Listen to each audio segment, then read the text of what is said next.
My abdominal pain turned out to be colon cancer. Amy Dryban Salcedo dismissed the burning in her abdomen as an ulcer, until a colonoscopy revealed she had colon cancer. People often ignore their own symptoms, and 49-year-old Amy Dryban Salcedo was no exception. She dismissed the burning in her abdomen for 4 or 5 months, starting in the summer of 2017. I have 3 kids and was just busy with life, she says.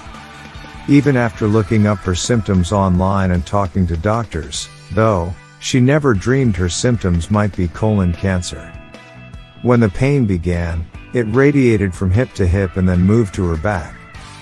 I googled my symptoms and decided it must be an ulcer, so I changed my diet to bland foods. I already couldn't tolerate much food at that point, she recalls. Still, the high school guidance counselor continued to ignore the pain. But then she began losing weight rapidly. By the time she made it to a doctor's office, she had dropped 25 pounds. Dryban Salcedo's abdominal pain and weight loss were both classic signs of colon cancer, though she dismissed the possibility at the time because she felt she was too young. Other colon cancer symptoms include a change in bowel habits, diarrhea or constipation, rectal bleeding or blood in stools, and weakness and fatigue. Although Dryban Salcedo's symptoms weren't silent, they can be. Here are the 6 silent signs of colon cancer. Finally, in January 2018, Dryban Salcedo made an appointment with a gastroenterologist.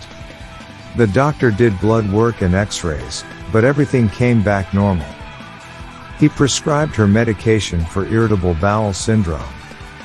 He said, "I think your colon is out of whack, so we need to get that back to normal."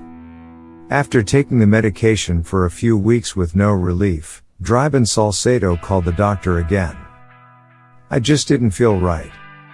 On the way to the CT scan he ordered, "I told my husband, this must be what cancer feels like, I'm in so much pain." The scan showed a shadow on her liver. The GI doctor said that it led him to believe it was a tumor, so he ordered an MRI. The MRI revealed multiple tumors in her colon, and her doctor sent her for a colonoscopy right away. The internal scope revealed the truth: she had colon cancer. Over 200,000 cases of colorectal cancer are diagnosed in America annually, with the majority of cases affecting those over 50, though the condition is turning up more frequently in people under 50. The American Cancer Society recently lowered its recommended age to receive screening for colorectal cancer from 50 to 45 due to an alarming increase in younger diagnoses. While you can't control all of the risk facts for colon cancer, here are some of the ones that you can. When they first told me, I was numb. I looked at the doctor and said, "You just handed me a death sentence, didn't you?" He assured her that he hadn't. He said, "Other than the colon cancer, your health is perfect. You're going to beat this. It's just going to take a long time." For the last year, Dryban Salcedo has had chemotherapy every other week, for 3 days a week. She's endured brutal side effects, including gum issues, weakness and numbness, neuropathy, in her hands and feet, and sleepless nights.